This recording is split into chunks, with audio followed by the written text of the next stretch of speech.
Welcome to a French short story from Ablas. We'll start by reading the story with only French subtitles, and then again with its English translation too. Finally, we'll cover some vocab that we found in the story. Follow along with the full story text on the Ablas website. A link will be in the description. Let's start by reading the story with only French subtitles.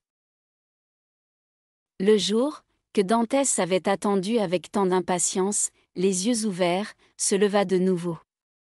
Au premier rayon de lumière, Dantès reprit sa recherche.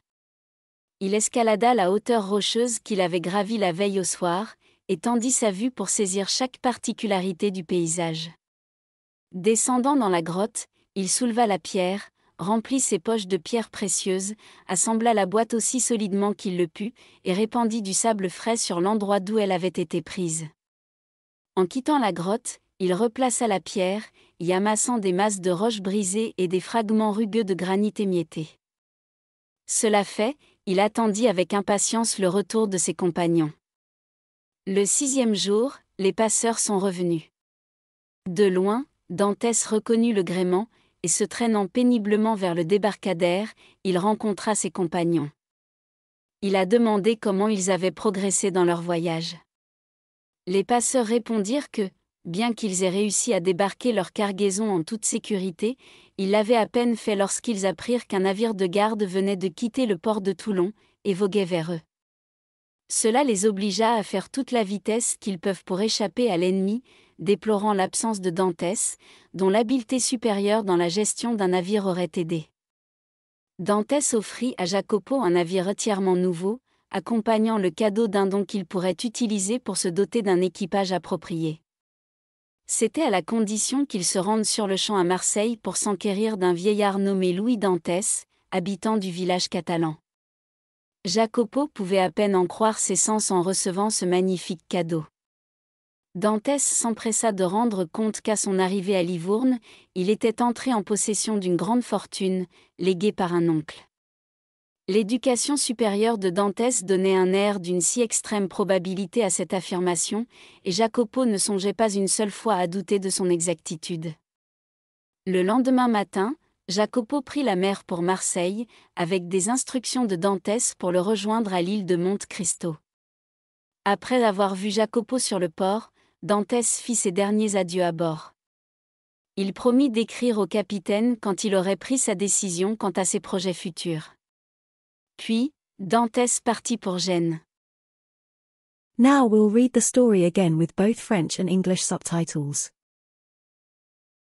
Le jour, que Dantès avait attendu avec tant d'impatience, les yeux ouverts, se leva de nouveau.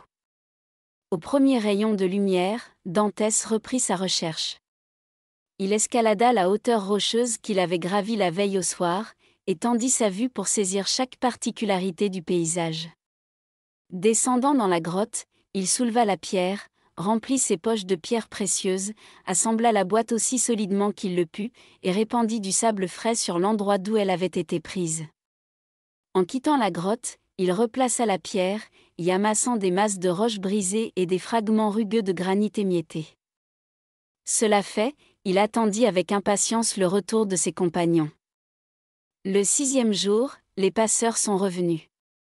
De loin, Dantès reconnut le gréement, et se traînant péniblement vers le débarcadère, il rencontra ses compagnons. Il a demandé comment ils avaient progressé dans leur voyage. Les passeurs répondirent que, bien qu'ils aient réussi à débarquer leur cargaison en toute sécurité, ils l'avaient à peine fait lorsqu'ils apprirent qu'un navire de garde venait de quitter le port de Toulon, et voguait vers eux. Cela les obligea à faire toute la vitesse qu'ils peuvent pour échapper à l'ennemi, déplorant l'absence de Dantès, dont l'habileté supérieure dans la gestion d'un navire aurait aidé. Dantès offrit à Jacopo un navire entièrement nouveau, accompagnant le cadeau d'un don qu'il pourrait utiliser pour se doter d'un équipage approprié. C'était à la condition qu'il se rende sur-le-champ à Marseille pour s'enquérir d'un vieillard nommé Louis Dantès, habitant du village catalan. Jacopo pouvait à peine en croire ses sens en recevant ce magnifique cadeau. Dantès s'empressa de rendre compte qu'à son arrivée à Livourne, il était entré en possession d'une grande fortune, léguée par un oncle. L'éducation supérieure de Dantès donnait un air d'une si extrême probabilité à cette affirmation, et Jacopo ne songeait pas une seule fois à douter de son exactitude. Le lendemain matin, Jacopo prit la mer pour Marseille, avec des instructions de Dantès pour le rejoindre à l'île de Monte Cristo. Après avoir vu Jacopo sur le port, Dantès fit ses derniers adieux à bord. Il promit d'écrire au capitaine quand il aurait pris sa décision quant à ses projets futurs. Puis, Dantès partit pour Gênes. Let's recap over the vocab we found in the story. Day. Jour. Landscape. Paysage. Sailing. Voile. Fortune. Fortune. Subscribe for more content like this, and check out the website for more language learning resources and fun games. Thanks for watching.